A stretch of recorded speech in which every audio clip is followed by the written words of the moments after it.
ما ته چا قسم واخلي د خپل کور کیسه یې راته کول والمولوي صاحب د لوی اختر په ورځ باندې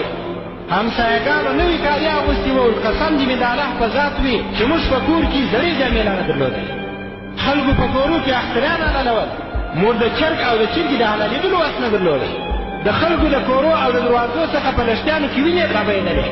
خیراتونه یې کړي وه قریبانو دوستان راټول وه زموږ په کور کې د اخترې د وینو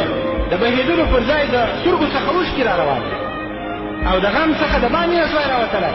چې د باندې به راووتلو د کوڅې هلکانو را باندې خندل چې دا ولې کالي مو نه دي اخیستي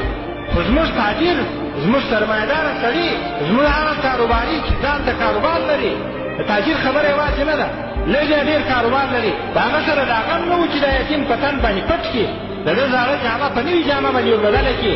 او د ده د کور لوښي په نوو لوښو باندې وربدل کړي او د ده هغه ځای چې